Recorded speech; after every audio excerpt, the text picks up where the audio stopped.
Hola, buenas tardes a todos. Bienvenidos a una nueva charla.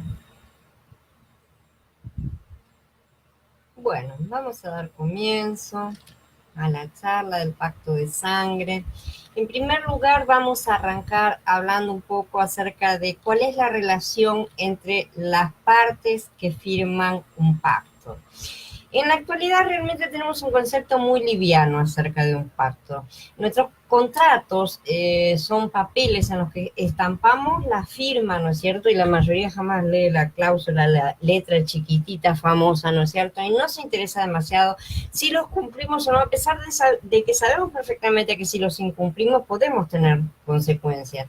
Sin embargo, antiguamente no había estos contratos, ¿no es cierto?, escritos así, pero a nadie se le cruzaba siquiera por la cabeza incumplir un acuerdo realizado. De la misma forma en que a nadie se le ocurriría faltar a su palabra. Si hubiera prometido algo, su palabra bastaba para hacer que eso fuera un hecho que debía ser cumplido, ¿no es cierto?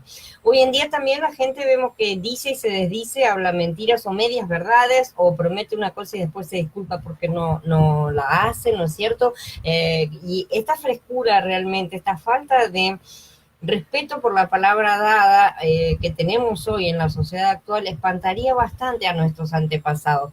Por ejemplo, a veces una persona puede llegar a pedir ayuda porque tiene que mudarse en un determinado día y surgen 20 voluntarios y dicen, sí, yo te ayudo, yo te ayudo. De repente llega el día de la mudanza y la persona está sola, o tiene dos o tres si tiene suerte, ¿no es cierto? Después, estas personas van a tener todas ellas, cada una razón muy válida por la cual no pudieron ir a ayudar. Pero, ¿saben una cosa? La verdad es que en nuestra sociedad actual no nos tomamos nada en serio. Estamos acostumbrados a creer que faltar a una promesa, no es una mentira. Pensaba ir, pero pasó algo y no fui. Cuando buscamos en las escrituras, la Torá enseña que cuando hacemos una promesa debemos cumplir rápidamente porque hemos comprometido nuestra palabra. Pero yo les digo que en el día del juicio los hombres darán cuenta de toda palabra ociosa que hablen, porque tus palabras te justificarás y por tus palabras te condenarás. Matías en el capítulo 12. Y cuanto más una promesa, si la realizamos a Yahweh, ¿no es cierto? Si un hombre hace un voto a Yahweh o hace un juramento que impone una obligación sobre sí, no debe faltar a su promesa, debe cumplir todo lo que ha salido de su boca. Bamidbar en el capítulo 30. Así que es necesario que nos coloquemos en las mentes de nuestros antepasados para comprender la importancia de un pacto y de todas las demás cosas que aparecen en las escrituras. Realmente nuestra mentalidad no es la mentalidad de nuestros antepasados. Hola Gaby, hola Fabián, bienvenidos. Entonces, la solemnidad, el valor de una alianza está muy por encima de cualquiera de nuestras formas contractuales actuales. Cuando dos personas entraban en pacto, era un pacto de por vida. Los pactantes intercambiaban todos sus bienes y hasta sus propias vidas inclusive. Lo vamos a ver a continuación. Las partes establecían un acuerdo en el cual si una de las partes viniera y le pidiera a la otra todos sus bienes, la persona no se los iba a negar por nada, le iba a dar absolutamente todo lo que le pidiera, inclusive si le pidiera suicidarse, por así decir, se lo tendría que dar. Sería impensable para ellos simplemente no hacerlo, sería transgredir a su propia persona, ¿sí? O sea, lo que estaba en juego era la propia persona, ¿no? Mucho más importante la palabra que la vida propia, por así decir. Por eso las alianzas eran normalmente utilizadas para las guerras, por ejemplo, ¿no es cierto? Que lo vemos como, por ejemplo, cuando Abraham liberó a Lot, tuvo a sus aliados Escolin y Manre ayudándolo, ¿no es cierto? Él se había realizado una alianza previa, ¿no es cierto? Entonces recurrió a esa alianza. Estas personas salieron y arriesgaron sus vidas por algo que no les correspondía de forma directa, por así decir. Sin embargo, la alianza los comprometía a eso. Entonces, negarse a cumplir el pacto equivaldría a quebrantar el pacto. Y esto no implicaba solamente que la otra persona se enojara, así de simple, ni siquiera que tuviera que pagar una pequeña multa, ¿no es cierto? Sino que establecía una rebaja en la propia persona, como acabo de decir, pasaba a ser alguien en el cual no se le podía confiar directamente, y por ser estos acuerdos mayormente acuerdos de sangre, ciertamente su ex amigo iba a buscar la venganza y trataría de matarlo, porque cortar un pacto de sangre implicaba la muerte, ¿sí? Entonces, en este sentido podemos comprender que un aspecto muy importante del pacto de sangre es que las dos partes se convertían en amigos. En sí ya eran conocidos lo suficiente como para que pudieran confiarse sus vidas uno al otro, por así decirlo, ¿cierto? Entonces ya había un cierto conocimiento de las personas, pero al mismo tiempo las dos personas se convertían en más amigos todavía. En la actualidad también la palabra amigo es una palabra que es utilizada muy livianamente. Por ejemplo, llega alguien a un lugar y para preguntarle a dónde tiene que ir, se acerca a un mostrador y le dice a la persona, amigo, ¿a dónde tengo que ir para buscar tal cosa? ¿No es cierto? Es una palabra que es muy livianamente usada. Entonces, cualquiera hoy en la actualidad puede llamarnos de amigo, inclusive sin siquiera conocernos. Sin embargo, en tiempos antiguos la palabra amigo, cuando la vemos en las escrituras, significa algo muy verdadero, que implicaba una relación muy poderosa entre las dos personas, implicaba una alianza. Amigo era la persona con quien se hacía un pacto, por lo tanto era necesario conocer a esta persona para establecer que realmente se podía confiar en ella lo suficiente como para entrar en un pacto. Y eso fue lo que hizo Yahweh en la previa a realizar el pacto con Abraham. Previamente, obviamente, Yahweh no necesita de ninguna confianza que sea merecerse nada, él es absolutamente confiable, pero Abraham no lo era, entonces tenía que pasar por todas las series de pruebas, que esto lo vamos a ver en el próximo podcast, que ahí vamos a tocar directamente el pacto de Abraham. Hoy vamos a hablar del pacto en general, ¿sí? Pero esto fue lo que hizo Yahweh para establecer que Abraham era realmente la persona que él deseaba para establecer este pacto. En Yahanan 15 vemos cómo Yahshua cumplió el pacto de sangre. Aprendemos cómo él cumplió en todos los aspectos con los 9 pasos de un pacto de sangre, que son los pasos que vamos a analizar uno por uno a continuación. Nadie tiene mayor amor que uno ponga su vida por sus amigos. Ustedes son mis amigos si hacen lo que les mando. Ya no los llamo más siervos, porque el siervo no sabe lo que hace su amo, pero los he llamado amigos, porque les he dado a conocer todo lo que oí de mi padre. Y a Hanan en el capítulo 15. Vemos que no fue hasta la noche antes en que Yahshua estuvo listo para pasar por su sufrimiento que él los llamó amigos por primera vez. ¿Sabe por qué? Porque él iba a cumplir el pacto de sangre el día siguiente. Lo llamó amigos porque iba a entrar en una relación de pactos con ellos, un pacto de sangre. Iba a encerrar un pacto y abrir uno nuevo. Esto lo vamos a ver después. Antes de esto lo llamaba siervos, porque como indiqué anteriormente, la palabra amigo no es algo que se puede tomar livianamente. Por eso encontramos detalles como, y el pasaje del Tanaj se cumplió donde dice, Abraham tuvo fe en Yahweh y le fue acreditado por justificación. Él hasta fue llamado amigo de Yahweh, dice Jacob en el capítulo 2. Pero tú, Israel, mi siervo, y Jacob, a quien escogí, descendencia de Abraham, mi amigo, esto está en 2 Crónicas 41. Oh Elohim nuestro, tú desposeíste a los habitantes de esta tierra delante de tu pueblo Israel y se la diste a los descendientes de tu amigo Abraham para siempre. También en 2 Crónicas en el capítulo 20. O sea, Abraham fue llamado amigo de Yahweh. Eso es enorme, porque los dos entraron en un pacto, pero más que eso, porque Yahweh preparó a Abraham para poder confiar en él para hacer su alianza, para establecer la alianza. Así que espero que comprendan que nosotros, por haber entrado en el nuevo pacto, también tenemos esta relación con Yahweh y con Yahshua, ¿no es cierto? Y que esta relación también implica sus obligaciones. No son cosas que podamos tomar a la ligera, ni se trata de hacer simples oraciones y listo, ya está, ya estamos adentro, por así decir. No, para tener el derecho de llamarnos creyentes de Mashiach necesitamos entrar en pacto con él. En este pacto entramos después de creer en él y en él como persona, ¿no es cierto? Y en sus actos, ¿no es cierto? En lo que hizo. Y como señal externa nos bautizamos. Más que cualquier otra cosa, lo que realmente une a las dos partes en un pacto de sangre es la fidelidad. La infidelidad es lo único que puede romper un pacto de sangre, o sea, que una de las dos partes transgreda el pacto en sí. Cuando entramos en un pacto de sangre, como se puede observar, entramos en un pacto que es de por vida. Es imposible romperlo, y lo vemos en las escrituras. La consecuencia para el que rompe este pacto de sangre literalmente es la muerte, no queda otra cosa. No existe otra manera de romper el pacto de sangre, solamente la infidelidad y la muerte. Cuando una persona moría, también obviamente quedaba librada del pacto de sangre, ¿no es cierto? Hola Katy, buenas tardes. Hola Iti, bienvenidas. Entonces, ahora sí vamos a estudiar los pasos de un pacto de sangre, es una ceremonia que tiene 9 pasos. Este tipo de pacto es muy antiguo, ¿no es cierto?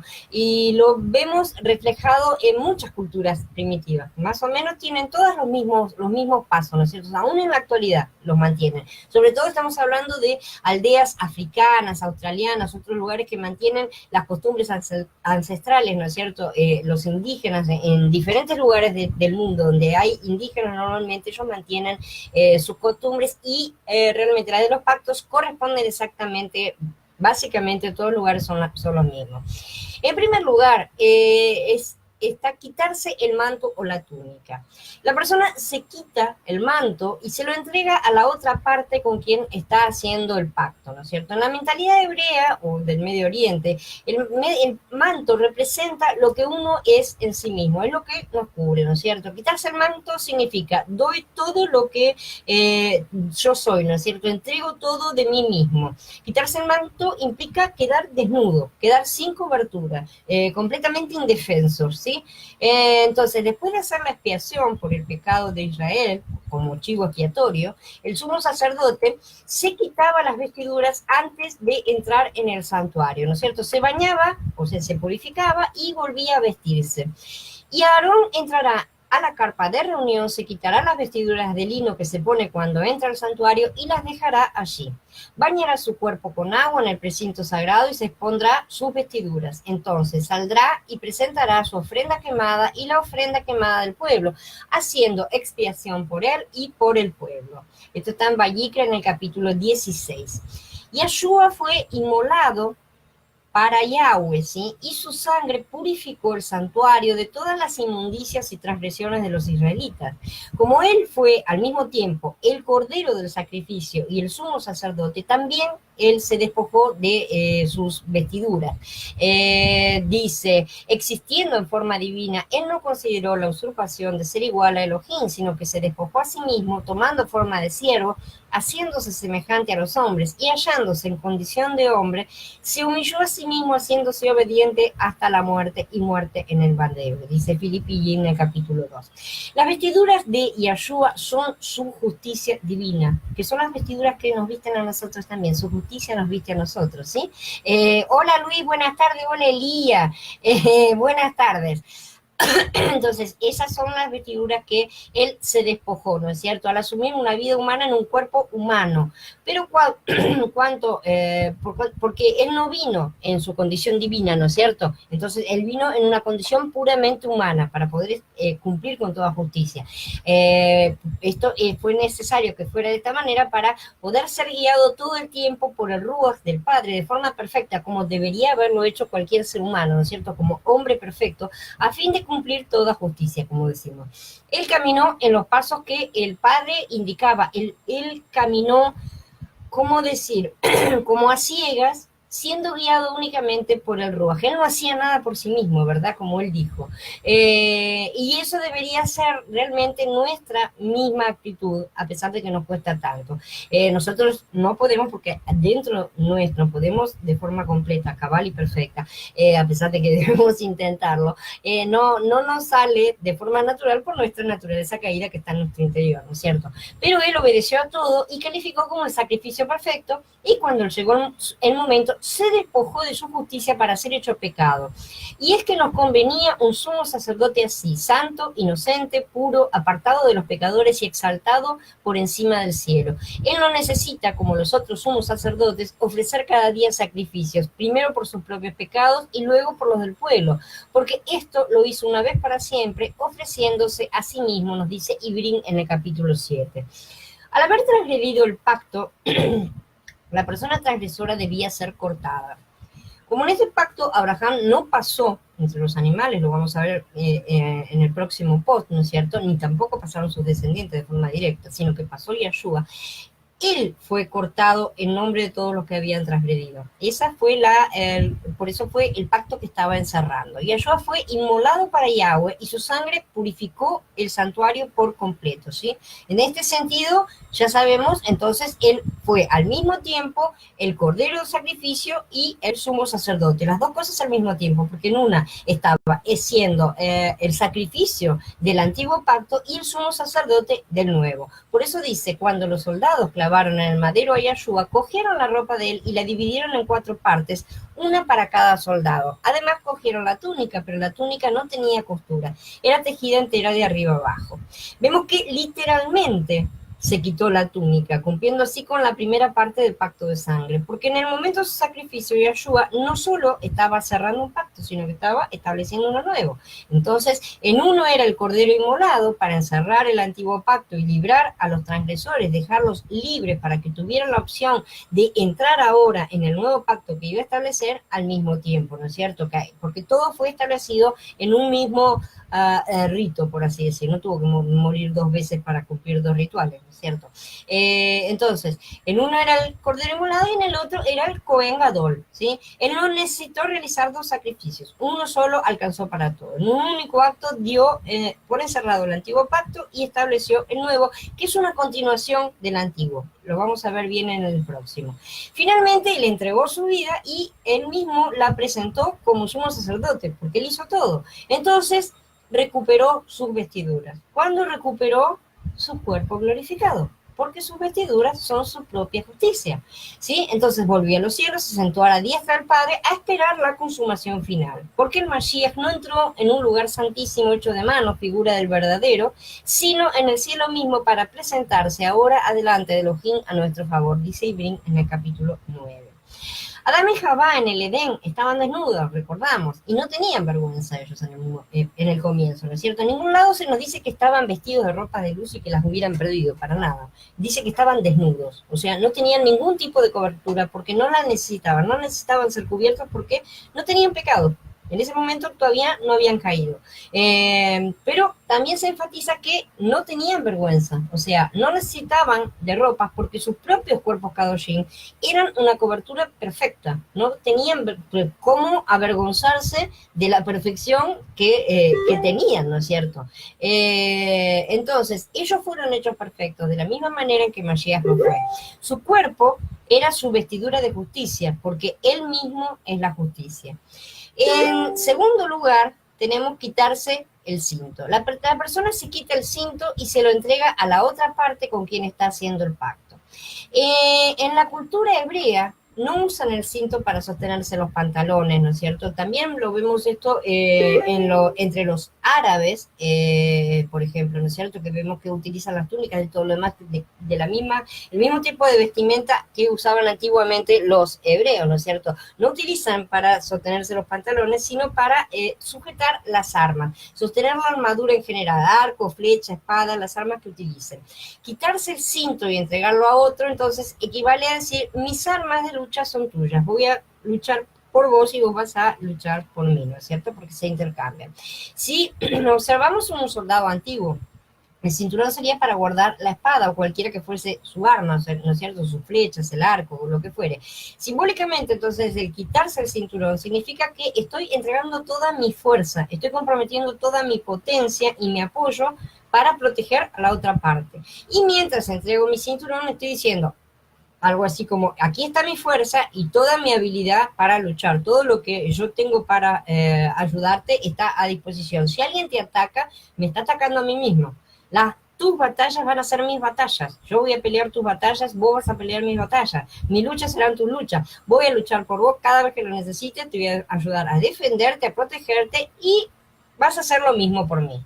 Esto es bastante similar a los pactos que hacen las naciones hoy en día y antiguamente, ¿no es cierto? Pero la diferencia es que este pacto no se puede quebrantar. Este pacto es de por vida, ¿sí? ¿Qué nos dice Romanillín? Amados, no se vengan ustedes mismos, déjenlo todo a la ira divina, porque está escrito, mía es la venganza, yo pagaré, dice Yahweh. No debemos hacer las cosas por nosotros mismos, sino que las colocamos en las manos de nuestro Padre Celestial, para que Él cumpla su venganza, ¿no es cierto? En algunas traducciones dice, o sea, mía es la venganza. Por favor, acá tenemos que comprender la importancia de permitir que Mashiach sea nuestra vida en nuestro interior. O sea, tenemos que permitir que Él sea quien actúe, no nosotros tomar venganza, revidar por nosotros mismos, ¿no es cierto? Hacer las cosas, tomar las cosas por nuestra misma fuerza, ¿no es cierto? Cuando insistimos en hacer las cosas por nosotros mismos, estamos negándolo. Y esto lo vamos a ver bien a lo largo de estos dos posts que vamos a ver, estudiar completamente el pacto, porque nosotros estamos en pacto con Mashiach. Esto es más que un deber, es un derecho, ¿sí?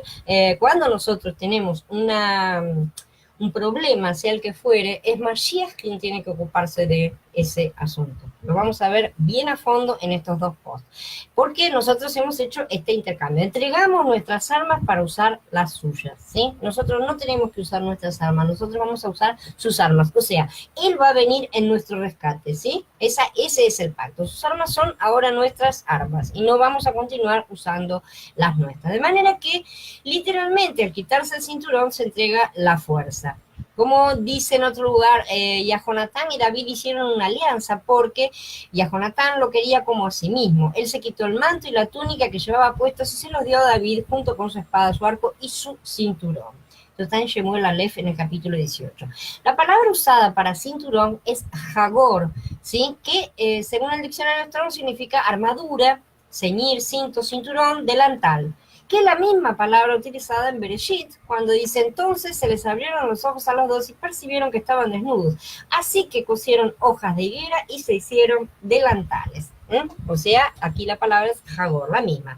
Hagor deriva de Hagar, una raíz primaria que significa fajarse, ceñirse, ¿sí? Como con un cinto, justamente, una armadura, armarse con, ¿no? O sea, como vemos, esta palabra se refiere a una prenda que proporciona un ajuste y un sostén para un arma y una cobertura. Adán y Jabá se hicieron una cobertura pero bastante precaria de hojas, ¿no es cierto? Pero nosotros ahora tenemos una armadura para ceñirnos, una armadura que nos fue dada. Hola Teresa, buenas tardes. Hola Herminia, bienvenida.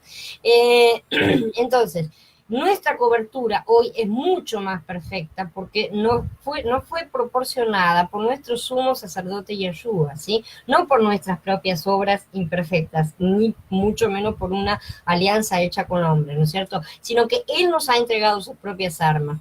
Así que permanezcan firmes, ceñidos con el cinturón de la verdad, vestidos con la coraza de justicia, calzados sus pies con la preparación para proclamar la buena noticia de paz. Y sobre todo, ármense con el escudo de la fe, con el que podrán apagar todos los dardos de fuego del maligno. Tomen también el casco de la salvación y la espada del Ruach, que es la palabra de Elohim, orando en todo tiempo en el Ruach con toda oración y ruego, vigilando con toda perseverancia y ruego por todos los consagrados. Efesios capítulo 6.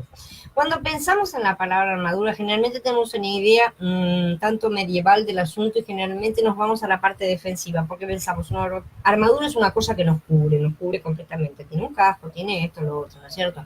Pero es una cosa defensiva normalmente. Pero tiene también la parte del arma y esa parte generalmente no la llevamos muy en cuenta, ¿no es cierto? Implica tanto el casco y el escudo, que es defensivo, como la espada, ¿no es cierto? Entonces nosotros hoy tenemos el derecho de usar toda esta armadura de Yeshua completa, porque hemos entrado en pacto con Él, ¿sí? Entonces, ahí vamos a entender lo que Yahweh dice, porque Yahweh Jaelión me ha enviado en una misión gloriosa a las naciones que te saquearon, y esto es lo que Él dice: cualquiera que te dañe a ti, daña a la niña de mi ojo, la pupila de mi ojo.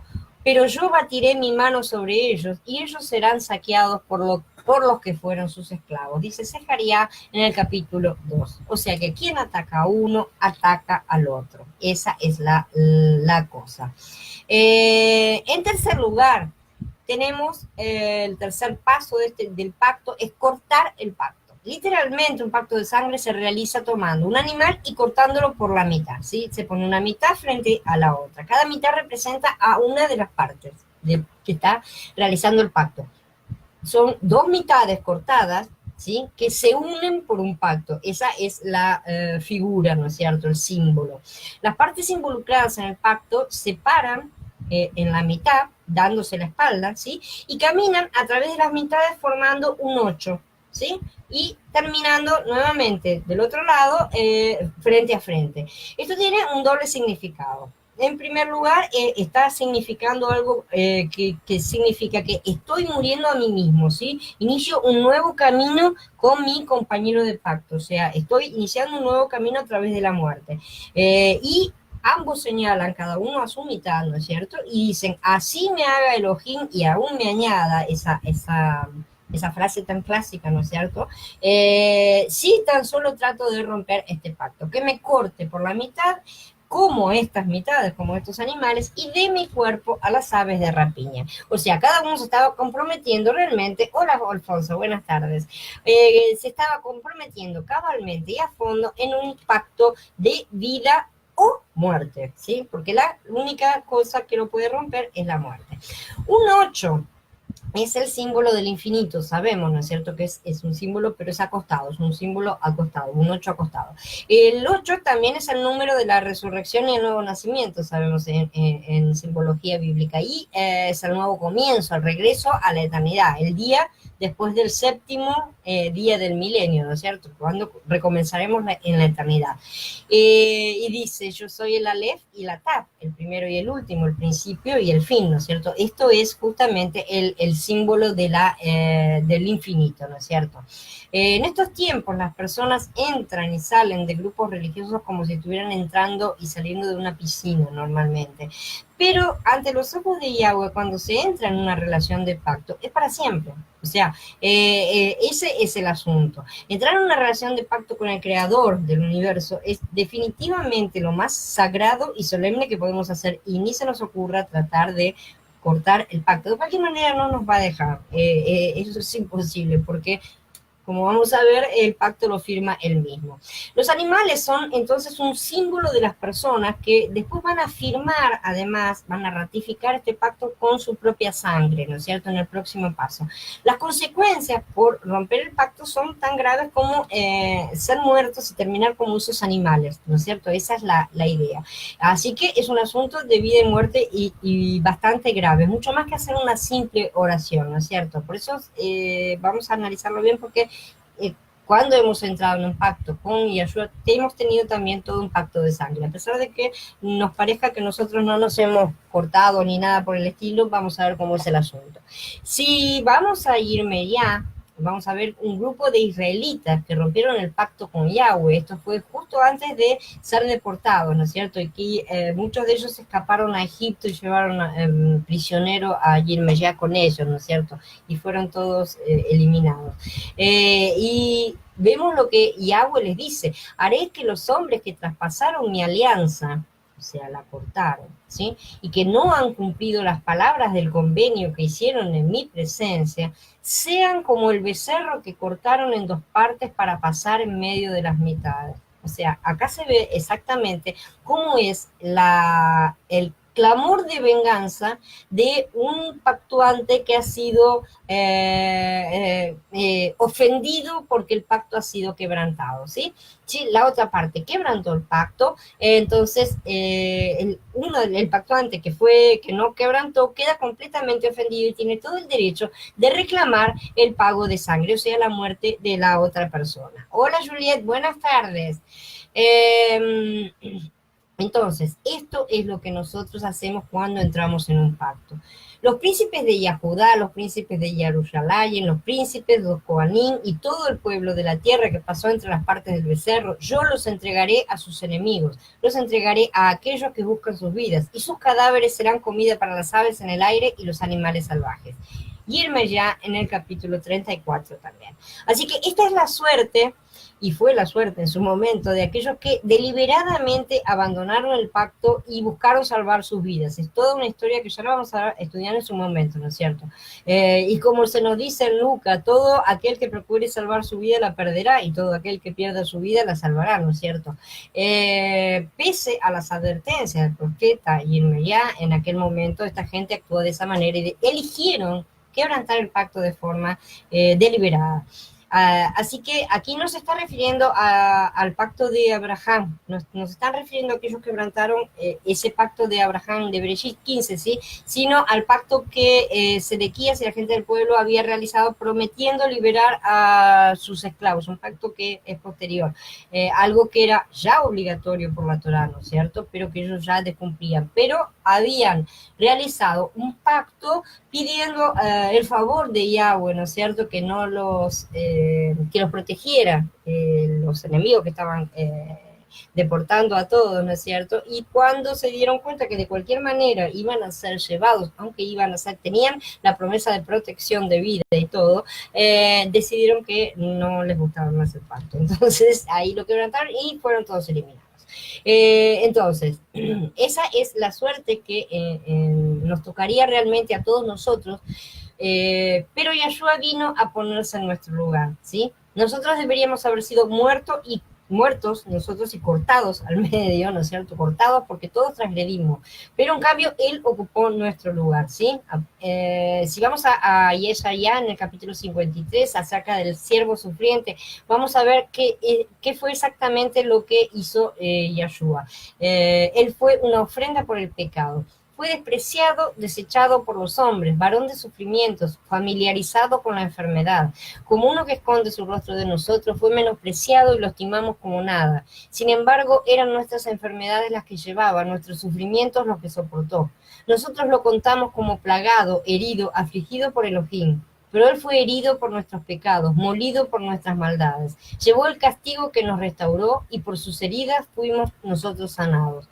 Todos nosotros nos descarriamos como ovejas, cada cual siguiendo su propio camino, y Yahweh castigó sobre él la culpa de todos nosotros.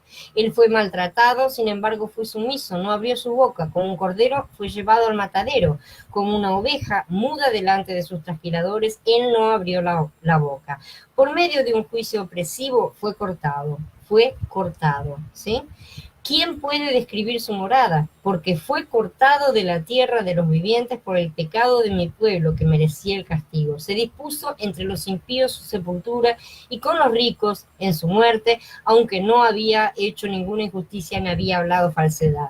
Pero Yahweh escogió quebrantarlo por padecimiento, para que si se puso como ofrenda por la culpa, pudiera haber descendencia y tener una vida larga, y que por su medio prosperara el propósito de Yahweh.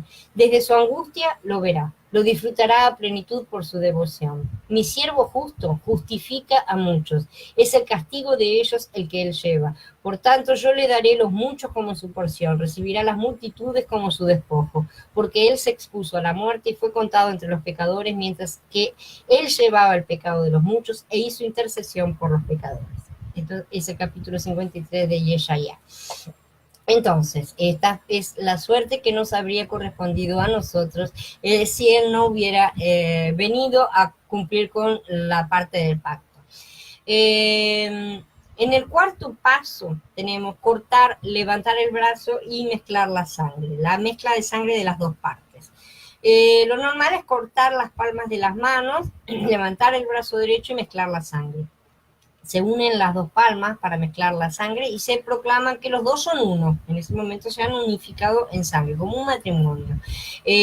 Unidad en hebreo es ejad, ¿no es cierto? Que implica la unión de las almas. Ser uno en mente, alma y espíritu. Ser completamente uno. Esta es la firma del pacto. Las partes cortadas de los animales simbolizan el castigo de que quebrante el pacto, ¿no es cierto? Pero todo esto debe ser ratificado por la sangre de los pactuantes que debe ser mezclada. Yo les he dado la gloria que tú me has dado para que sean uno, así como también nosotros somos uno, yo en ellos y tú en mí, para que estén perfectamente unidos, para que el mundo conozca que tú me has enviado y que los has amado, como también me has amado a mí, dice Yahana en el capítulo 17. Y Romanillín en el capítulo 6 dice, ¿ignoran ustedes que todos los que nos sumergimos en Mashiach, Yahshua, nos sumergimos en su muerte? Pues por la inmersión quedamos sepultados con él en la muerte, para que así como el Mashiach, al Mashiach lo resucitó de entre los muertos, el poder del Padre, así también nosotros iniciemos una vida nueva. Porque así como hemos venido a estar unidos con Él por esa representación de su muerte, también lo estaremos por la representación de su resurrección. Romanillín capítulo 6.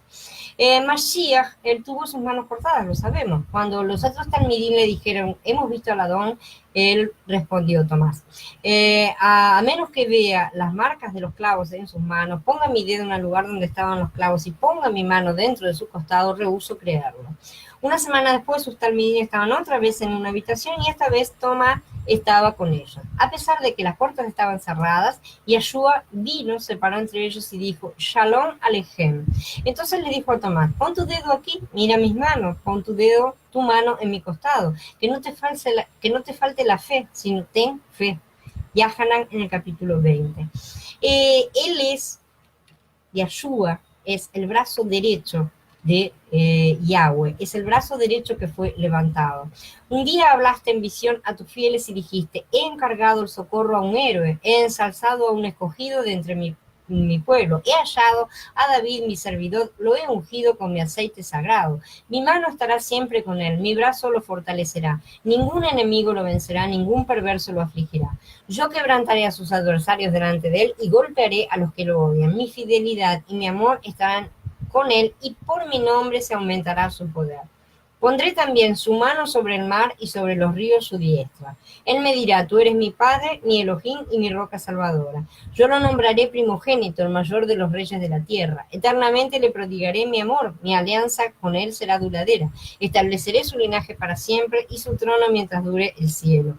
Si sus hijos abandonan mi Torah y dejan de andar en mis preceptos, si profanan mis leyes y no observan mis mandamientos, entonces yo castigaré su transgresión con la vara y su maldad con azotes. Pero no apartaré de él mi amor, ni faltaré a mi fidelidad, no violaré mi alianza, ni cambiaré lo que ha salido de mis labios. Tehillim 89, del 19 al 34. Y en cuanto a mí, cuando yo sea levantado a lo alto desde la tierra, atraeré a todos para mí mismo. Él dijo esto para indicar qué tipo de muerte tendría, dice Yahanan en el capítulo 12. Entonces, el intercambio de sangre es básico en un pacto de sangre. El pacto matrimonial es un pacto de sangre, ¿sí? Cuando dos personas se casan, es un pacto de sangre. Si alguna de las partes no era virgen cuando se casaban, eran apedreados hasta morir. Porque nuevamente cuando dos personas se unen por primera vez en su noche matrimonial, si la mujer es virgen, el himen se rompe y así se consuma el pacto matrimonial, que es un pacto de sangre. Entonces ese es el verdadero matrimonio, no hay otro. Muchos judíos se sienten incómodos con la idea de que nosotros creemos que Yahshua es parte de Elohim, ¿sí? Y el concepto de la familia de Yahweh, sencillamente es algo que no terminan de comprender. Pero cuando observamos el Shema, que ellos confiesan diariamente, es decir, Yahweh Elohim, Yahweh Ejad, ¿sí? Esta palabra Ejad literalmente significa unificado, uno, ¿no es cierto? De aquí viene la unidad, uno en mentalidad, uno en alma, uno en pensamiento, y es así por medio del pacto de sangre. Cuando hacemos esto, cuando la sangre es mezclada en el pacto de sangre, estamos diciendo básicamente que tomamos nuestra vieja naturaleza, la estamos cubriendo con la naturaleza de nuestra pareja de pacto. Ella nos cubre, ¿sí? Él es nuestra vestidura, nuestra cobertura. Los dos venimos a ser uno, ¿sí? El hombre siempre ha creído que al entremezclar la sangre de dos personas, se entremezcla la vida de esas dos personas. Y esto es confirmado por las escrituras, que nos aseguran que la vida está en la sangre. Esto simboliza que dos nos convertimos en uno. De manera que como lo mismo que sucede en un pacto matrimonial, ¿no es cierto? Que el himen se rompe y los dos se convierten en uno, hay un pacto de sangre que lo establece, ¿no es cierto? El matrimonio literalmente no se consuma hasta el momento, hasta ese momento, ¿no es cierto? En la ruptura del himen. No todos, no son los votos los que consuman al matrimonio en sí. No es el ritual, no es el sacerdote que dice, los declaro marido y mujer, nada. Lo que consuma el matrimonio delante de Yahweh es el pacto de sangre mismo. De la misma manera, hasta que no nos hacemos ejad, hasta que no nos hacemos uno, ¿sí? El pacto de sangre no está realmente consumado. Así como tú me enviaste al mundo, también yo los he enviado al mundo. Por ello yo me consagro a mí mismo, para que ellos también se consagren en la verdad. Pero no ruego únicamente por esto, sino también por los que han de creer en mí por medio de la palabra de ellos, para que todos sean uno, Ejad. Así como tú, Padre, en mí y yo en ti, que también ellos sean uno, Ejad, en nosotros, para que el mundo crea que tú me enviaste. Yo les he dado la gloria que tú me has dado, para que sean uno, Ejad nuevamente. Así como también nosotros somos uno, Ejad, ¿sí? Esa es, lo repite 4 veces porque la unidad es muy importante. Yo en ellos y tú en mí, para que estén perfectamente unidos, para que el mundo conozca que tú me has enviado y que los has amado, como también me has amado a mí. Yahanan en el capítulo 17. De manera que vemos cómo nuestra unicidad con Yahweh, con Yahshua, no es solo que nos convertimos en una única persona como tal, sino que somos Ejad, ¿sí? En la unidad. Somos uno con, este es el hecho que confunde a muchos. Somos uno en mente, en pensamiento y en ruach, ¿no es cierto? En la medida, sobre todo, en que permitimos que esto sea posible, porque somos nosotros los que tenemos que quebrantarnos y eliminarnos a nosotros mismos para que Él tenga espacio de estar en nuestro interior, ¿no es cierto? Y esto viene del pacto de sangre, que no se puede hacer un pacto con una única parte, tiene que haber 2 siempre. De acuerdo con la misma definición de lo que es un pacto, tiene que haber 2 partes para que sea un pacto. Y las 2 partes necesitan intercambiar su sangre. En quinto lugar, el quinto paso es intercambiar nombres. Esta parte es muy importante también. Así como la esposa toma el nombre del esposo, ¿sí? Los pactuantes intercambian sus nombres y pasan a usar el nombre del otro junto con el propio, ¿no es cierto? Por eso Yahshua es Ben Adam, ¿sí? Hijo del hombre, y nosotros cuando entramos en el pacto somos llamados Bene Elohim, hijos de Yahweh, hijos de Elohim, porque todos los que se dejan guiar por el espíritu de Elohim, estos son hijos de Yahweh. Ustedes no recibieron un espíritu que los haga esclavos para estar otra vez bajo el temor, sino que ustedes recibieron un espíritu que los hace hijos, por el cual clamamos Abba, Padre. Y el espíritu mismo les da testimonio a nuestro espíritu de que somos hijos de Elohim. Y si somos hijos, también somos herederos, herederos de Elohim y coherederos con el Mashiach. Y si padecemos con él seremos también glorificados. Romanín en el capítulo 8.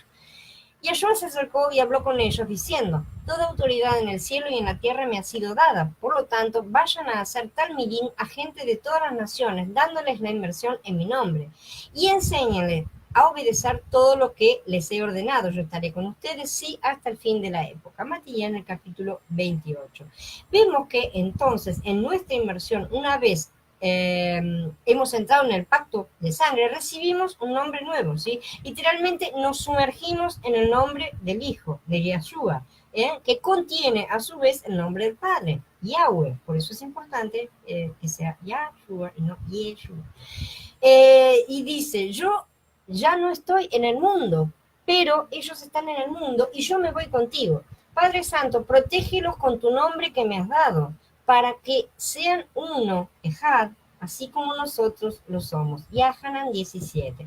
Esta es la clave. Literalmente nos convertimos en parte de la familia Yahweh, ¿sí? Entonces ese nombre es incorporado a nosotros. ¿Qué es lo que entra en nosotros para atestiguar esta mezcla? El Ruach HaKodesh, ¿sí? Es el nombre que recibimos.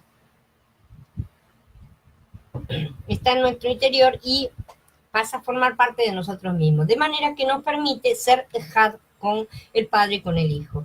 Cuando el tiempo llegue y todo sea consumado, aquellos que sean hallados dentro del pacto van a recibir de hecho, este nuevo nombre que los hará formar parte de la familia de Yahweh. En este momento tenemos la promesa, ¿sí? Que es tan firme como un hecho consumado porque proviene del Padre. Tenemos la promesa de que tendremos un nuevo nombre y ya podemos empezar a llamarnos a nosotros mismos de seguidores de Yeshua y usar este nuevo nombre. Nosotros somos miembros de la novia también, la congregación de los Kadoshim, esto hasta que recibamos el nuevo nombre perfecto. Bástenos saber que podemos usar libremente el nombre del Padre, Yahweh, y del Hijo, Yahshua, que contiene al del Padre, ¿sí? Porque ya estamos dentro de la familia. Al que venza yo lo haré columna en el templo de mi Elohim y nunca más, jamás saldrá afuera. Y escribiré sobre él el nombre de mi Elohim y el nombre de la ciudad de mi Elohim, la nueva Jerusalén que desciende del cielo, enviada por mi Elohim y mi nombre nuevo. Hit Galut en el capítulo 3. Por esta razón me postro de rodillas delante del Padre de nuestro Adón Yeshua, de quien recibe su nombre toda la familia de los cielos y en la tierra. Efesios capítulo 3. O sea que nosotros tenemos un nombre que recibimos porque hemos entrado en este pacto. Tenemos el nombre del Padre en nosotros. Esa es nuestra señal, nuestra garantía. Es interesante entonces como parte del pacto, entonces nosotros intercambiamos nombres. Y esto es lo que hacemos, nos sumergimos en su nombre, literalmente está escrito. Nosotros somos sumergidos en el nombre de Yeshua. Y este es el nombre que menciona la escritura. En las traducciones comunes se menciona la iglesia de Dios, ¿sí? Estamos hablando de las traducciones comunes, pero la traducción correcta es congregación de Yahweh. Esa sería la traducción más correcta. Hay otras personas que creen que hay otros nombres, ¿sí? También algunos se llaman a sí mismos nazarenos, nozratín, cristianos. Estos nombres eran utilizados por el pueblo para dirigirse a los creyentes, porque eran palabras que indicaban que estaban siguiendo... eran representativas, estaban siguiendo a Mashiach bajo alguno de sus títulos. Pero de acuerdo con la coherencia de las escrituras, ¿no es cierto? La traducción debería ser congregación de Yahweh. Ciertamente incluye a los Kadoshim, ¿verdad? No los deja fuera, pero la importancia radica en que la congregación cargue también el nombre del Padre, ¿no es cierto? ¿Cómo la carga? El nombre está en el interior de cada uno de sus miembros. La unión de todas las congregaciones forma a la novia, eso sabemos que es la futura Nueva Jerusalén. Creo que es importante porque si vamos a entrar en pacto con él, queremos llevar su nombre, ¿no es cierto? Algo que es siempre preferible a cualquiera de las otras palabras, que ya tienen otras connotaciones en la mente de muchos, ¿no es cierto? No estoy hablando de establecer un nombre corporativo ni nada por el estilo, ni de levantar una institución ni nada por el estilo. Después termina siendo el nombre técnico de algo y queda registrado, le queda como marca registrada, tiene copyright y ya termina en otra cosa, ¿no es cierto? No se trata de eso. Se trata de una expresión que defina que somos parte de las personas que están dirigidas por el Ruach, que la congregación de Yahweh que está en determinado lugar, ¿no es cierto? Todos son miembros de la novia, ¿verdad? El sexto paso es crear una marca o señal. Esta parte también es bastante interesante. Hola Fernando, Javi, hola Javier, buenas tardes. Entonces, el corte que se realiza en la carne tiene que ser lo suficientemente profundo para dejar una marca o cicatriz, ¿sí? Esto es una señal. Esta cicatriz es tomada como una señal. Cuando dos personas establecen un pacto de sangre, como hemos estado mirando, llegados acá ya han intercambiado todos sus bienes entre ellos, ¿no es cierto? Son una misma persona, de hecho ya han realizado, ya son una unidad de dos. Si alguien trata de lastimar a uno de ellos, todo lo que tiene que hacer es levantar el brazo, mostrar la cicatriz, ¿no es cierto?, que están en el brazo, y el contrincante entonces va a saber que detrás de esa persona hay alguien más. ¿Sí? Si yo muestro mi brazo con la marca del pacto, quien esté ofendiéndome va a saber que yo tengo un aliado, por lo menos, ¿no es cierto? Si tratan de pelear conmigo, van a terminar peleando con mi aliado también, ¿no es cierto? Y Henry Stanley, que fue un notable explorador del África, que recorrió toda África, ¿no es cierto? Lo interesante de este hombre es que él anduvo recorriendo África y cortó pacto con más de 50 tribus en lugares diferentes, ¿no es cierto? Entonces tenían cicatrices por todas partes, ¿no es cierto? Y cada vez que pasaba por una tribu, levantaba el brazo, mostraba las cicatrices, y esto bastaba para que todos lo dejaran tranquilo, porque sabían que había 50 atrás que iban a venir a vengarlo si le pasaba algo, ¿no es cierto? Entonces todos, ¿qué hacían? Querían entrar en pacto también. Entonces, esto es una anécdota práctica, por así decir, de un hecho que es real y concreto, ¿no es cierto? Porque los pactos de sangre existen, han existido en todas las civilizaciones en nuestro planeta. Este motivo también fue por el cual que Tomás pidió ver la cicatriz de Yahshua, ¿no es cierto? Aunque Néstor realmente no sabía lo que estaba haciendo, sino que fue hecho para que nosotros lo entendiéramos, porque nosotros teníamos que ver estas cosas. Por eso dice, dichosos los que sin haber visto creen, justamente. En el pacto de Abraham, la marca, que es Ot en hebreo, ¿no es cierto?, fue la circuncisión. Es notable que esta señal basta para identificar a un judío, ¿no es cierto? Cualquiera sabe que si una persona está circuncidada, el 99% de las veces es un judío. ¿eh? En el nuevo pacto en el que entramos, la cicatriz es el sello de que formamos parte de este pacto. Esto lo vamos a ver mejor en otro post, pero sabemos que nuestro sello es el Ruach HaKodesh, ¿no es cierto? Además, ustedes que oyeron el mensaje de la verdad, las buenas noticias que ofrecen salvación y ponen su confianza en el Mashiach, fueron sellados por él con la promesa del Ruach HaKodesh, quien garantiza nuestra herencia hasta que tengamos posesión de ella y así darle la alabanza que corresponda con su gloria. Efesios capítulo 1. No causen aflicción al Ruach HaKodesh de Yahweh, pues están sellados como su propiedad hasta el día de la redención final. Shaul nos dice que en Corintillín, que aún nuestros cuerpos le pertenecen a nuestro compañero de pacto, ¿no es cierto? Sabemos que dice que glorifiquemos a Yahweh en nuestro cuerpo y en nuestro Ruach, porque ambos le pertenecen a él.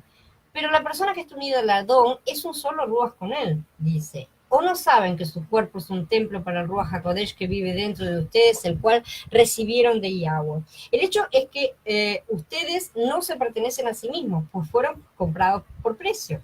Por lo tanto, usen sus cuerpos para glorificar a Yahweh. Corintillín Aleph en capítulo 6. Mashiach tenía las marcas del madero como cicatrices de su nuevo pacto establecido. Ya vimos cómo Tomás pidió verlas. Y nosotros también las tenemos porque estamos en Mashiach.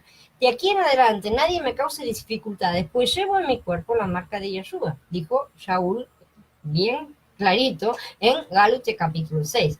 En séptimo paso sería entregar los términos del pacto. Los términos del pacto en sí son, ¿en qué entramos en concreto en pacto? ¿Cuáles son las cosas que hay que cumplir, no es cierto, por así decir? Hola Tabita, hola Maidali, buenas tardes. Entonces, los términos se entregan normalmente delante de testigos cuando las partes dicen todo lo mío es tuyo y viceversa, y si necesitas algo mío no tienes ni siquiera que pedirlo, tienes que tomarlo, nada más. ¿Sí? Si muero tú cuidas de mi familia, ¿sí? Estamos en pacto, todo lo tuyo es mío. Entonces, ahora podemos ver por qué solamente llamamos amigos a los que tienen pacto de sangre con nosotros, ¿sí? No se trata de amigos livianamente a cualquiera. Esto es porque es algo muy serio y no se puede tomar livianamente. Estoy asumiendo la responsabilidad de todos los activos de esa persona y todas sus deudas, inclusive la familia entra en este pacto, ¿no es cierto? Si le sucediera algo a esta persona, yo me tendría que hacer cargo de su familia.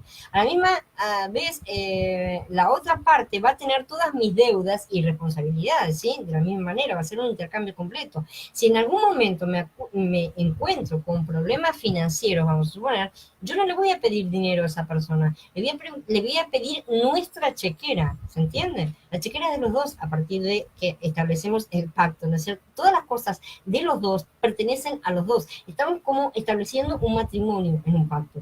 Las cosas de uno pertenecen al otro y ese es el intercambio completo. Existe una gran diferencia entre ir a pedirle prestado y decirle, dame la chequera, necesito el fondo que guardamos, teníamos guardado para emergencia, lo necesito. Es completamente diferente, ¿no es cierto? Actuamos como si fuéramos marido y mujer, por así decirlo. Estamos actuando de la misma manera, ¿no es cierto? Entonces, habiendo entrado en pacto, los dos tenemos todo absolutamente en común, desde lo positivo a lo negativo, o sea, las deudas y el haber, ¿sí? Esta es la séptima parte del pacto, y esto nos lleva a Colasillín en el capítulo 2.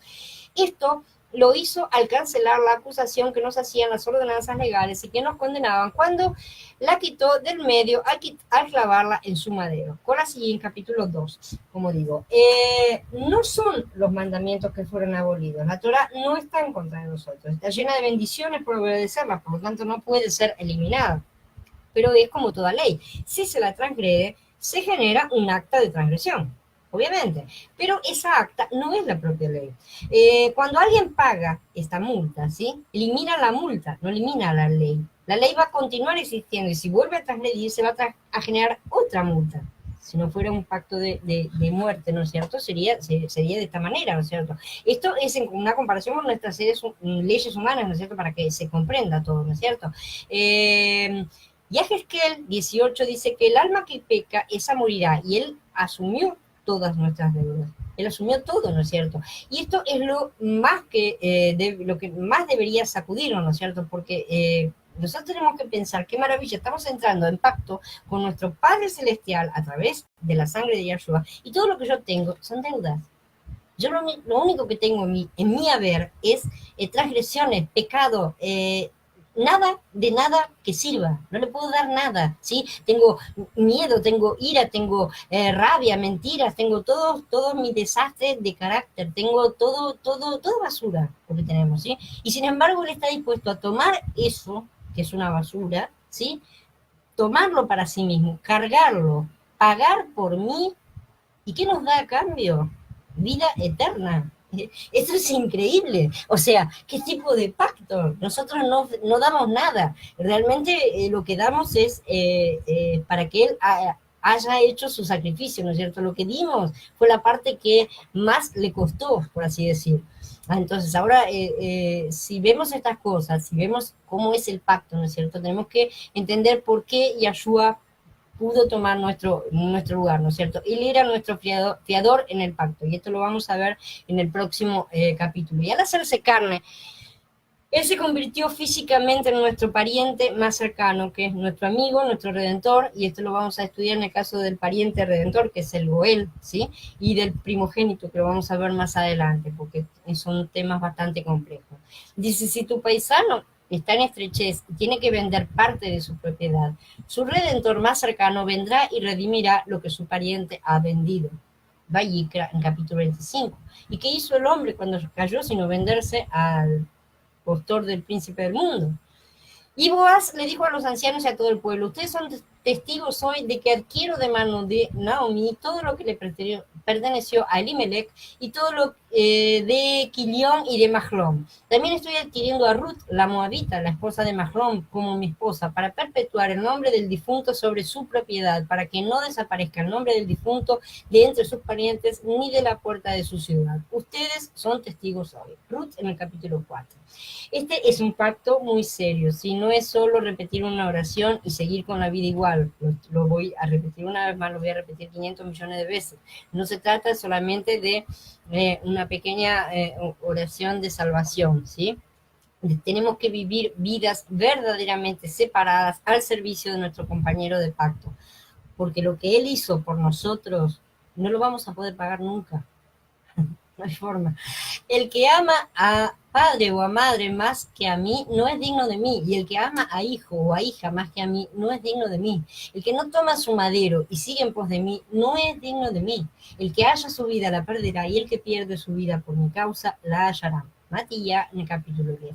Podemos darnos cuenta de la responsabilidad que tenemos ahora como personas de pacto con Él. Lo vamos a entender mejor a fondo, yo sé, en el próximo post, porque vamos a analizar más a fondo el pacto mismo de Abraham. Así que es bueno enfocar la parte de que todos nuestros pecados han sido perdonados y que Él los quitó, ¿sí? Y qué bueno que vamos a ser reyes para siempre, ¿no es cierto? Pero nos damos cuenta de que Él dice que nosotros debemos dar algo a cambio, ¿sí? Nosotros debemos darnos nosotros literalmente y completamente a cambio. Nos estamos dando cuenta de que Él está pidiendo eso. Literalmente tenemos que dar nuestra vida, tenemos que entregarle nuestra vida. En nuestra vida, a partir de entrar en el pacto, le pertenece. A partir de que hemos entrado en pacto con Él, sí, hemos sido salvos absolutamente de todo lo que nos condenaba a una muerte completa y absoluta, ¿no es cierto? No teníamos nada, ¿verdad?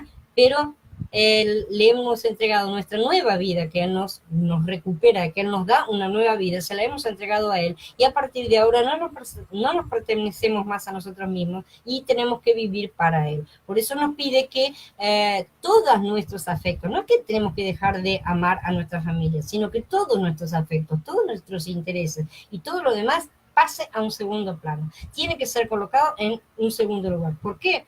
Porque en primer lugar está Yahweh para todo. Y cómo nosotros nos conectamos con Yahweh a través de Mashiach. Entonces, nosotros necesitamos colocar las cosas, recolocar todas las cosas nuevamente en el correcto lugar que tenía. Amar a Yahweh sobre todas las cosas es colocar todo en su correcto lugar. El resto de nuestros afectos tiene que estar en segundo lugar después de Yahweh. Así que se supone que además debemos ser uno y tenemos que estar unificados. Yo estoy consciente de que las doctrinas de los últimos años han causado muchas divisiones, ¿sí? Hasta cierto punto tiene que ser así realmente, porque se necesita de la división hasta cierto punto, porque necesitamos tomar una posición con respecto a las cosas, sobre todo en esta época de transición y época de confusión y caos, ¿no es cierto? Pero si nos vamos a dividir por razones doctrinales, por lo menos necesitamos asegurarnos que están basadas en las escrituras y no en traducciones, en tradiciones humanas o en cosas que, bueno, me gusta más este que el otro, ¿no es cierto? No debemos dividirnos por causas que no están en las escrituras. Las personas con las que estamos son personas de pacto, ¿sí? El Ruach nos está juntando, está limpiando las levaduras de cada parte, está levantando a la novia y nos está también edificando en el pensamiento, de manera que cada día agregamos nuevas cosas que nos ayudan a cumplir con nuestra parte, a ser dignos de este pacto al que realmente pertenecemos por gracia. Entonces, ¿cuántos de nosotros vivimos como personas del pacto en nuestras vidas sin tratar de engañarnos a nosotros mismos? Por lo menos un día, ¿no es cierto? Ni siquiera un día completo conseguimos hacerlo. Cuando las personas se acercan y a veces me preguntan cómo me gano la vida, les digo que yo soy una hija de Yahweh y que trato de dar frutos para Él y atraer sus hijos hacia la salvación. Y cualquier otra cosa que hagamos extra para mantenernos cuando tenemos la oportunidad, cualquier cosa que consigamos hacer, cualquier otro trabajo cuando es posible, es solamente algo extra, solamente algo secundario. Mi trabajo es Yahweh, mi trabajo es el reino, el resto es aleatorio, es completamente secundario. Este es el verdadero trabajo. El trabajo está aquí, ahora, es el trabajo con el Ruach, en la edificación de la novia, y el resto de las cosas son secundarias, porque somos personas que ya no nos pertenecemos a nosotros mismos, porque estamos en un pacto. Y un pacto es una cosa muy seria, ¿sí? Entonces, no digo que no tengamos que vivir, todos tenemos que vivir, si no estoy en contra de trabajar tampoco. Sin embargo, el trabajo primordial siempre tiene que ser el de ser nosotros mismos los primeros frutos. Somos personas de pacto, de billones de personas que han vivido, somos una parte minúscula, somos un pequeño grupito, ¿sí? Veamos cuántas personas están hoy aquí escuchando esta charla comparadas con el resto de las personas que están solamente en este momento en el planeta, ¿no es cierto? Pero nosotros somos gente de pacto y eso tiene que significar algo para nosotros, ¿sí? Tiene que significar algo también para el mundo, tenemos que mostrar que eso significa, el mundo tiene que ver eso, tenemos una responsabilidad de salir y hacer valer este pacto, de mostrar al mundo lo que vale este pacto. La antigua mentalidad de orar y pagar misioneros, ¿no? Que fue una mentalidad muy típica del catolicismo y del protestantismo y el evangelismo, ¿no es cierto? Para que otros hagan la tarea a la cual todos hemos sido consignados, porque la tarea de hacer discípulos, llevar las buenas noticias a los demás, es para todos, no para algunos a los cuales, ay, bueno, yo quiero, yo voy, y yo no quiero, me quedo acá y vas vos. ¿Sí? No se trata de esa forma. La orden de ir y hacer discípulos, Talmidim, nos fue dada a todos, ¿sí? Y todos nosotros somos parte de este nuevo pacto, sin excepción. Así que fuimos comprados por un precio. Esa sangre pagó un gran precio por nosotros. No podemos tomar esto livianamente. Como dije, ahora somos personas de pacto en una relación de pacto. Ya no nos pertenecemos. La idea de la libertad es un falso concepto para nosotros. Tenemos libre arbitrio, ¿sí? Tenemos libre albedrío, pero realmente no tenemos libertad. Se trata de a quién queremos servir y si vamos a hacerlo o no vamos a hacerlo. Así de simple.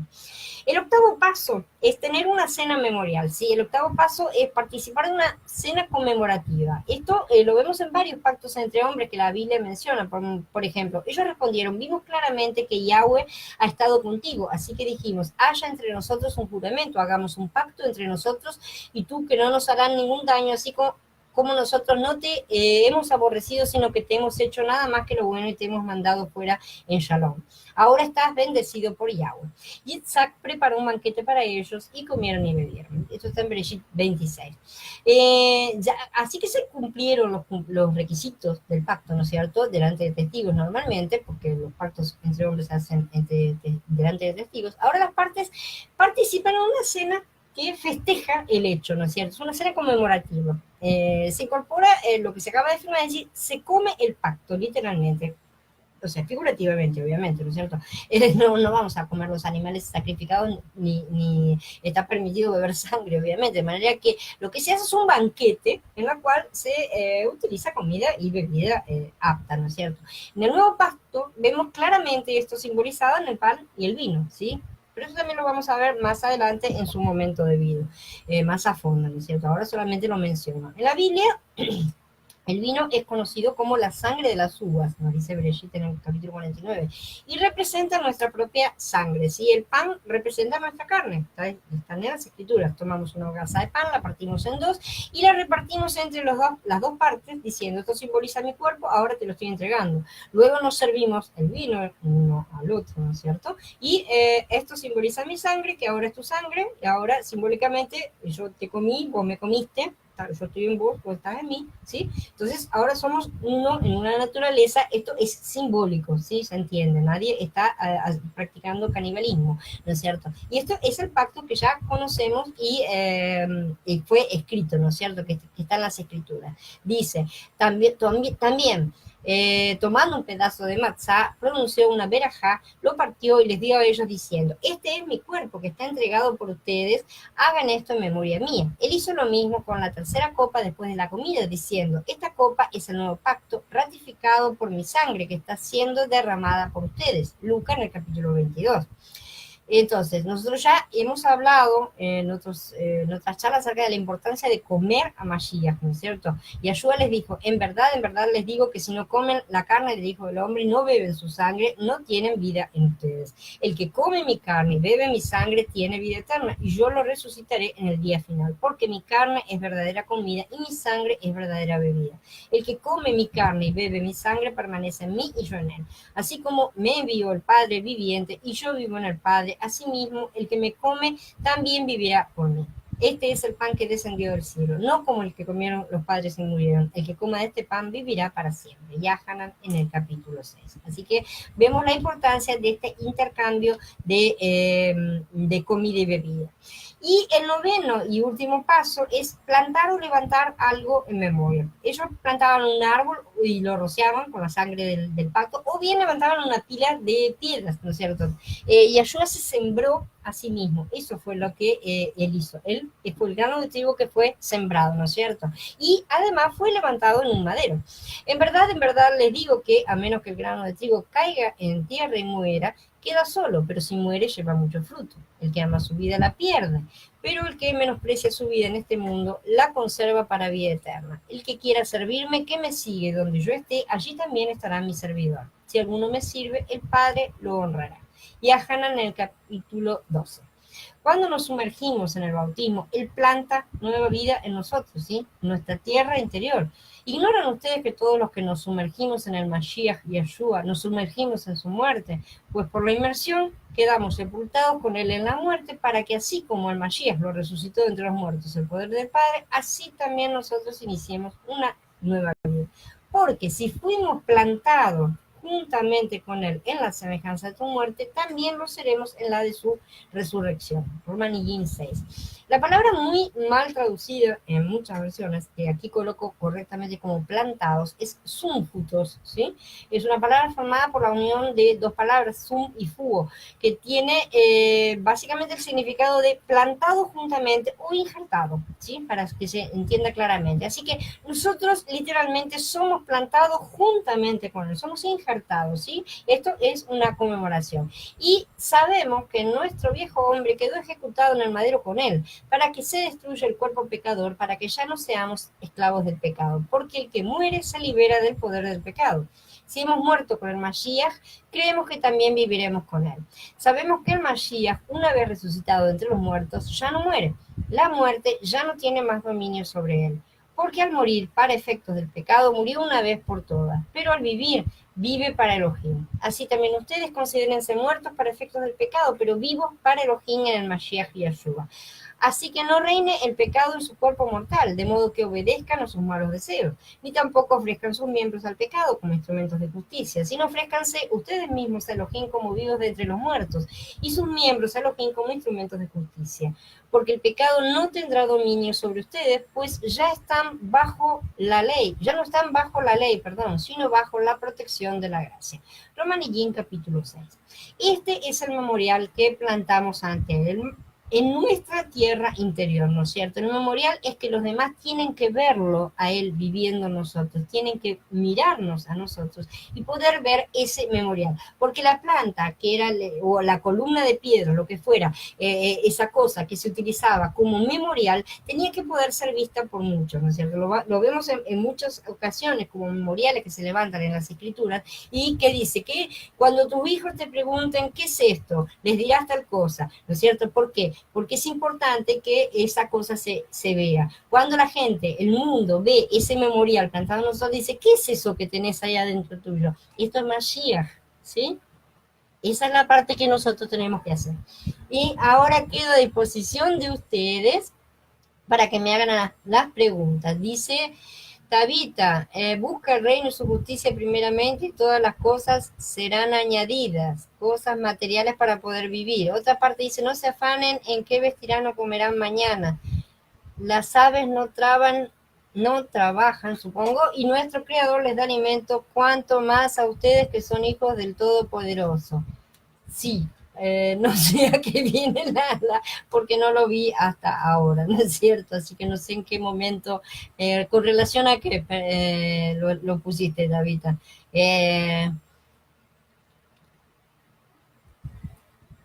A ver, Gaby dice, Yahshua es el que toma el pacto por nosotros frente a Yahweh. Eso lo vemos justamente en el pacto. No estamos viendo el pacto hoy, lo vamos a ver en el próximo, pero sí, la respuesta es sí, y vamos a estudiarlo completo en el próximo, que vamos a ver realmente el pacto de Abraham. Ahí vamos a estudiar ese pacto, cómo nos afecta y cómo todos los pactos en sí son subpactos de este primer pacto, porque si no, no habría forma de que la promesa se mantuviera para todos, ¿no es cierto?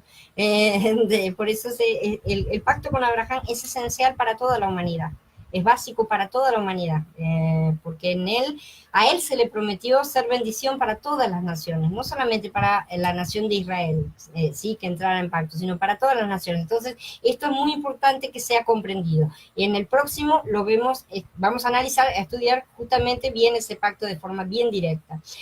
Dice Andrés, la tefilola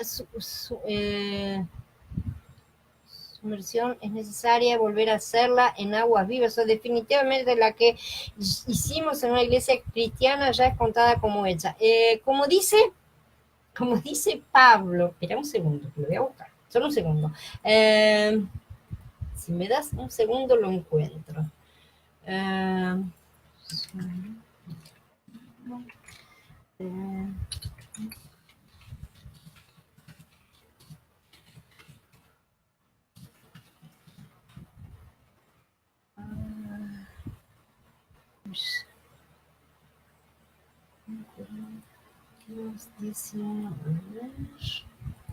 Un segundo, ya vuelvo. A ver si lo encuentro.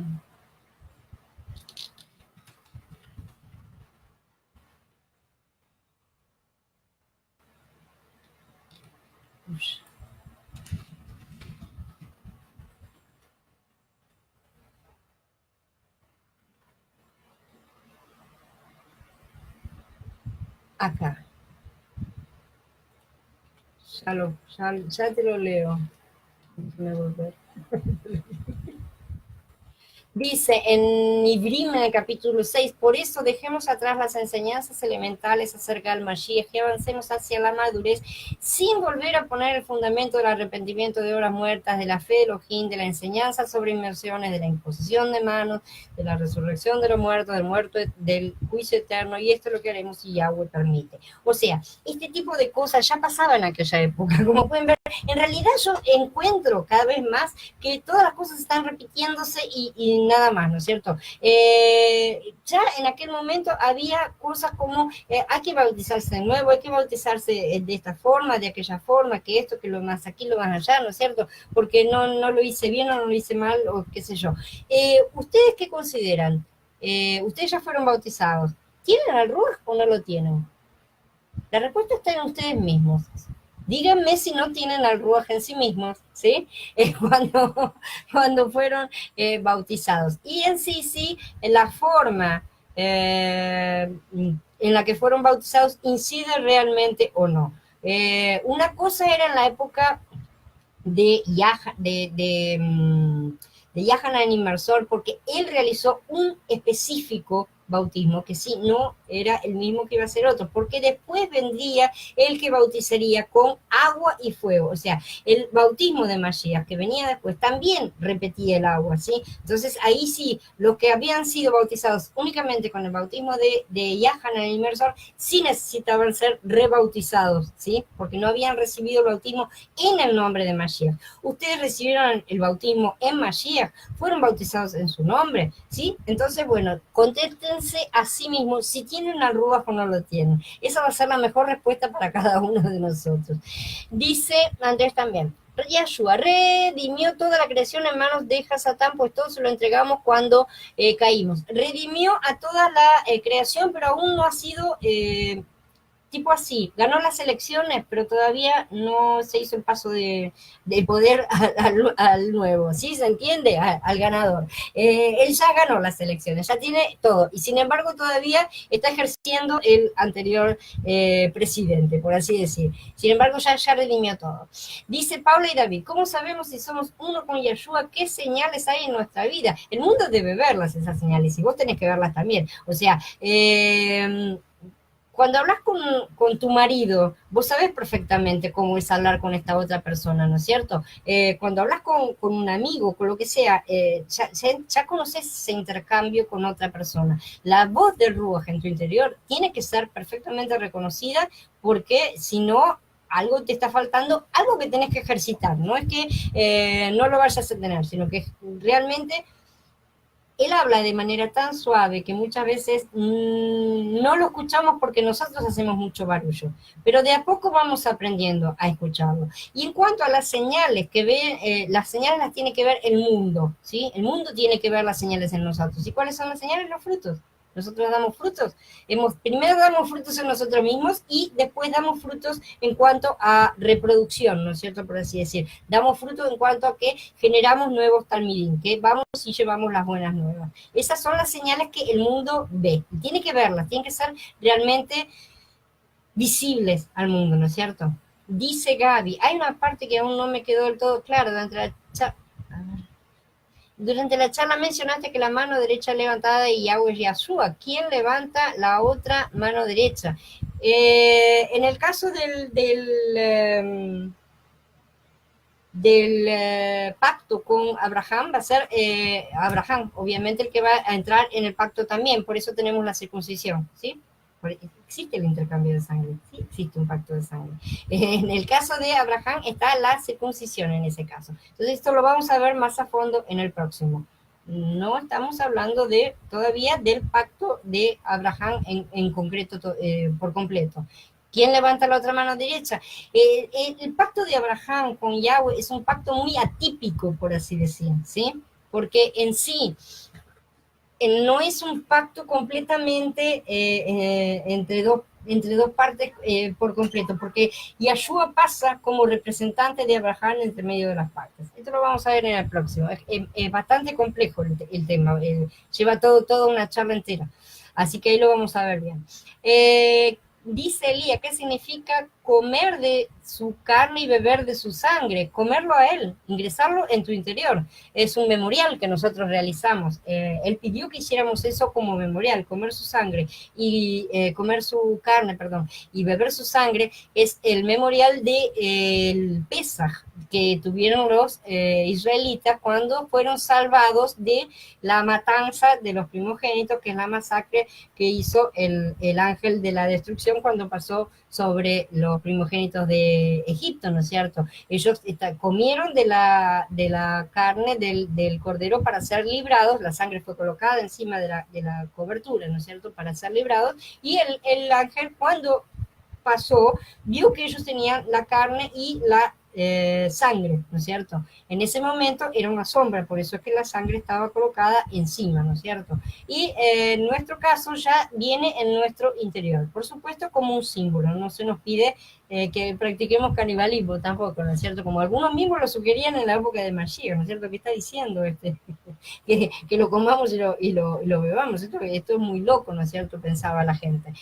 Sin embargo, es obviamente una cosa completamente simbólica y al mismo tiempo es espiritual, porque es como también dice en muchos lugares, comer las escrituras. Te doy este rollo de la Torá y te lo comes, ¿no es cierto? Y yo me comí este librito. Tantas expresiones que dicen así, ¿no es cierto? Es imposible comerse un libro, no se trata de eso. Se trata de que estaba siendo incorporada en él la palabra, le estaba siendo introducida en su interior la palabra misma que Yahweh quería que ese profeta tuviera en ese momento, ¿no es cierto? Esa es la forma también que nosotros nos alimentamos de él, ¿no es cierto? Cuando estamos alimentándonos de su palabra.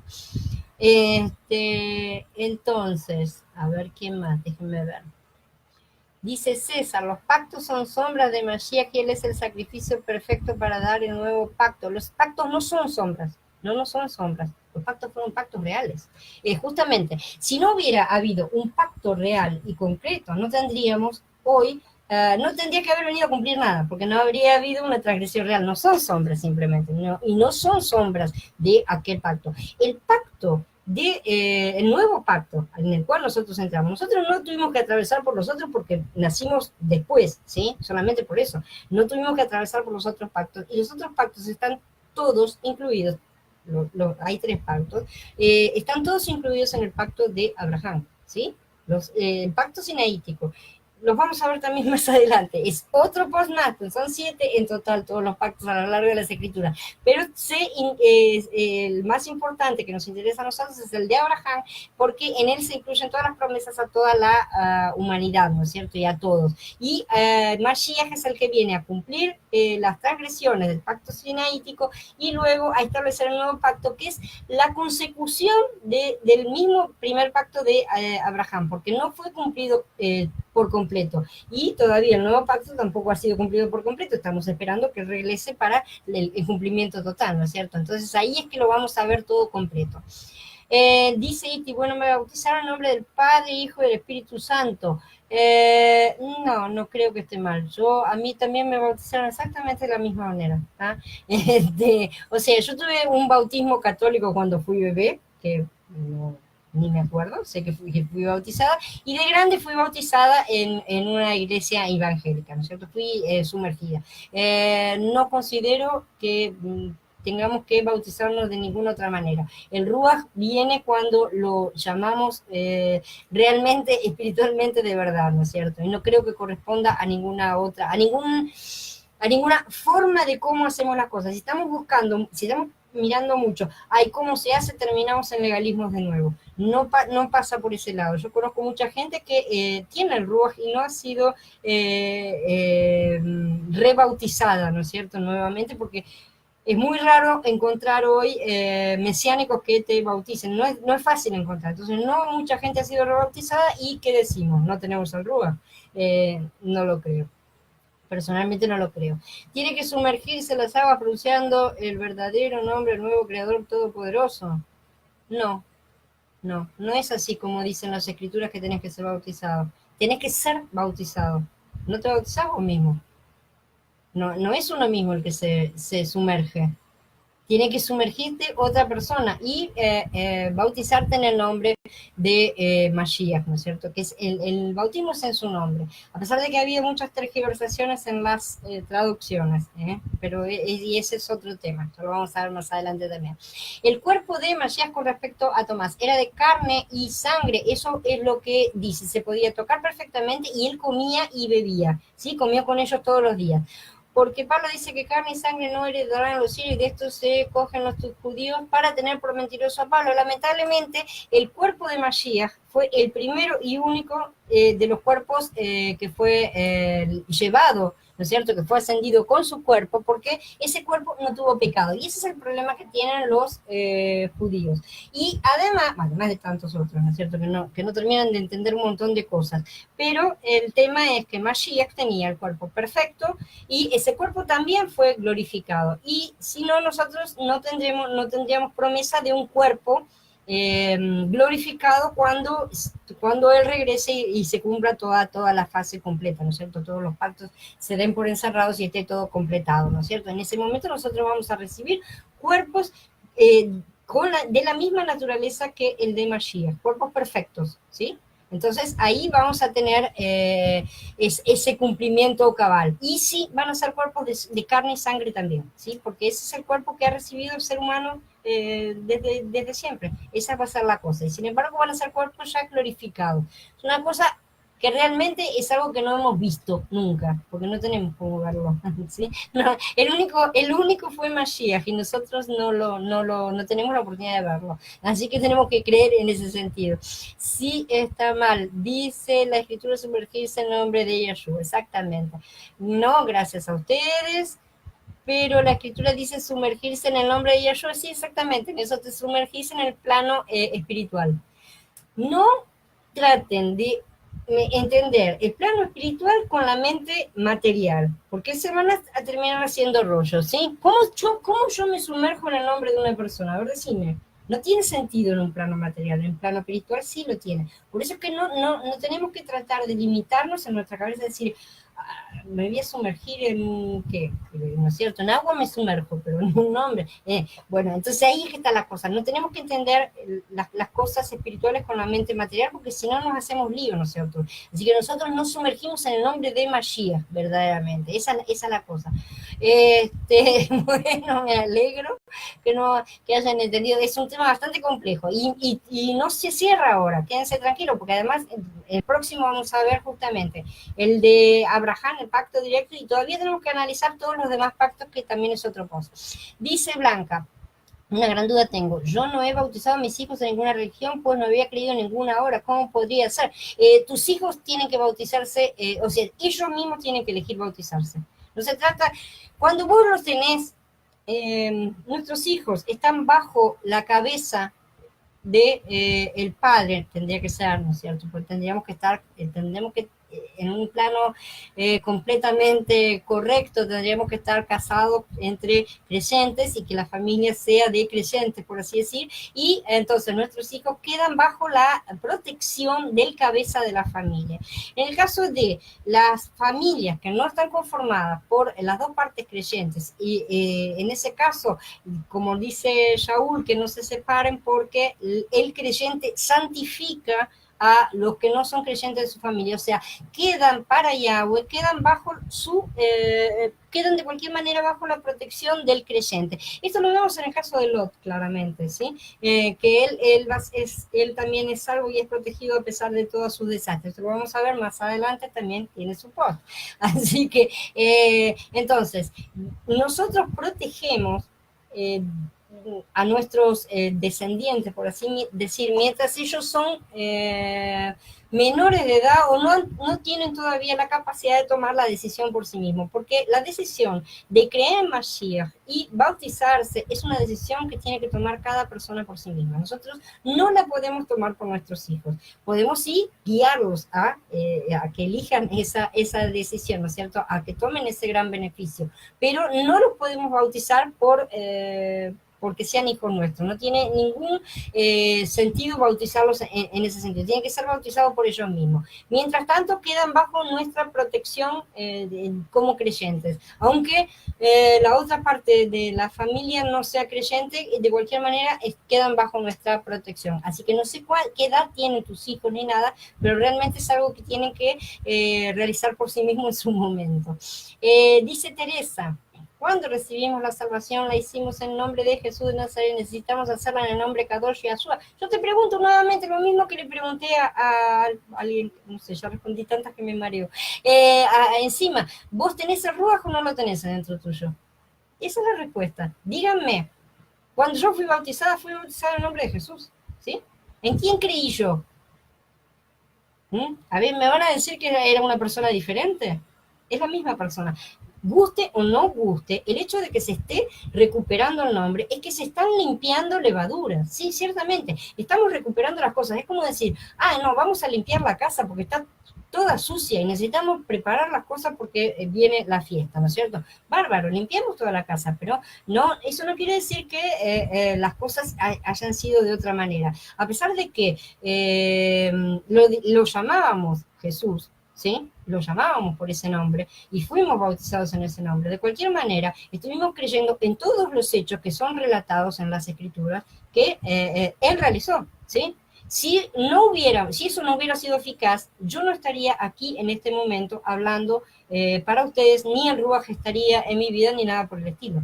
Lo cual, cada uno responde por sí mismo. ¿Tienen el Ruach en sí mismo? ¿Está dentro de ustedes? Esa es la verdadera confirmación de las cosas. Y eso es lo que también debe darnos una buena pauta acerca de la importancia real. Es importante, sí, que recuperemos las cosas, sí, es muy importante llamarlo por su verdadero nombre y porque tiene toda una serie de implicaciones que son muy importantes, pero también es importante entender que eso no implica la salvación. La salvación es algo que Él ha hecho de forma tan simple, pero lo hizo de una forma tan sencillita para que no hubiera forma prácticamente de que el ser humano no la tuviera.